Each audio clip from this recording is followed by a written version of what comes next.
বন্ধুরা চলে এসেছি আজকে আবারও একটা নতুন কিন্তু হেল্পফুল ভিডিও তোমাদের সাথে শেয়ার করতে। তো ড্রেস বানানোর সময় কিন্তু অনেকেরই এই সমস্যাটা হয়ে থাকে যে অল্প কাপড় আছে, লম্বাটা হচ্ছে তো চওড়াটা হচ্ছে না। তো এই রকম যাদের সমস্যা আছে আজকের ভিডিওটা কিন্তু তাদের জন্য।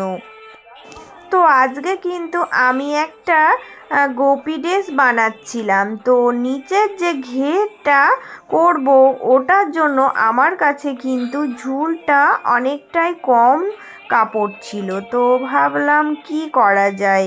তো আমি মেপে আগে দেখে নিলাম যে ঝুলটা আমার কতটা কম পড়ছে।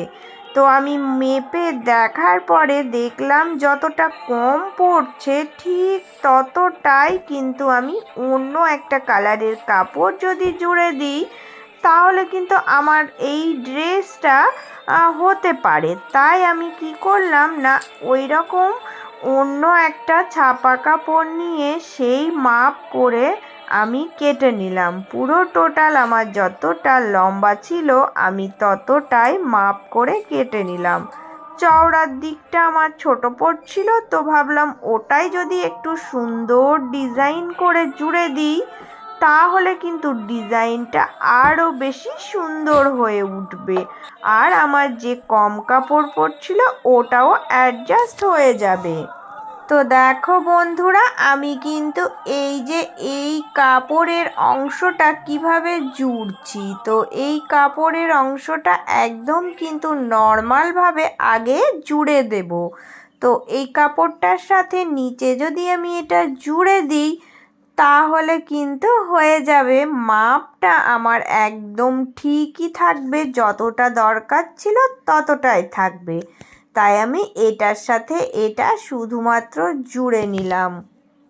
এবার এই টুকরো কাপড়টা জোড়াটা যাতে আরও বেশি সুন্দর লাগে, মনে হয় যে এটা কিন্তু একটা ডিজাইন করা হয়েছে, তাই আমি কিন্তু এখানে দেখো এইরকম একটা লেস ব্যবহার করব। তো লেসটা দেখো আমি এই সোজাসুজি বসিয়ে একদম কিন্তু যেখান দিয়ে আমি টুকরো কাপড়টা জুড়ে দিয়েছিলাম ওখান থেকেই সুন্দর করে দেখো সেলাই দেব। তো এইভাবে করেই কিন্তু সেলাইটা দিয়ে পুরো লেসটা বসিয়ে দেব। তো আমাদের কিন্তু অনেক সময় বুদ্ধি বার করেও অনেক ড্রেস করতে হয়। তো আমি কিন্তু সব সময় বুদ্ধির কাজগুলোই তোমাদের সাথে শেয়ার করি, যাতে আমার কাজগুলো দেখে যদি তোমাদের একটু উপকারে আসে। তো আমি এই উপরের দিকটাতে কিন্তু লেসটা এইভাবে বসিয়ে রেডি করে নিলাম। এবার দেখো বন্ধুরা, আমাকে কিন্তু নিচের দিকটাতেও আরও একটা লেস বসাতে হবে, কারণ হচ্ছে নিচের দিকটাতে যদি লেসটা বসিয়ে দিই তাহলে এই ডিজাইনটা আরও বেশি সুন্দরভাবে ফুটে উঠবে। তো দেখো লেসটা আমি এই দিক বরাবর রেখেছি, রেখে সুন্দর করে কিন্তু নিচের পোর্শনটা দিয়ে দেখো আমি জুড়ে দেব। তো এই দুটো লেস জোড়ার জন্যই কিন্তু আমার এই ডিজাইনটা ভীষণ সুন্দরভাবে ফুটে উঠবে, আর মনেই হবে না যে আমি এই টুকরো কাপড়টা কাপড় কম পড়ার জন্য জুড়েছিলাম। তো এটাই মনে হবে যে এই কাপড়ের অংশটা দিয়ে একটা ডিজাইন তৈরি করা হয়েছে। তাই আমি আজকে তোমাদের সাথে এই সুন্দর ভিডিওটা শেয়ার করলাম। এবার আমাকে এখানে একটা কোমরের পট্টির জন্য কাপড় নিতে হবে। তো ওটা আমি কোমরের মাপ অনুযায়ী কেটে নিয়েছি।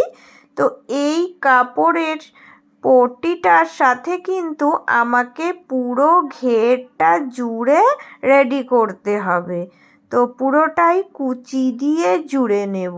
জুড়ে নিয়ে আমি ড্রেসটা রেডি করে তোমাদেরকে দেখাবো যে কম কাপড় হলেও কিন্তু কত সুন্দর ডিজাইনের একটা ড্রেস আমি বানিয়ে ফেললাম।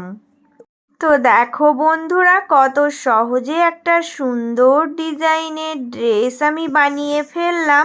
ওপরের অংশটা আর নিচের অংশটা এইভাবে আমি কালার কম্বিনেশনটা আলাদা করে রেখেছি। তো তোমাদের এই ড্রেসটা কেমন লাগলো তোমরা অবশ্যই কমেন্ট করে জানিও। আর সকল বন্ধুদের জন্য রইল অনেক অনেক ভালোবাসা। সবাই অনেক অনেক ভালো থেকো, সুস্থ থেকো। চলে আসবো আবারও একটা অন্য কোনো ভিডিওর সাথে।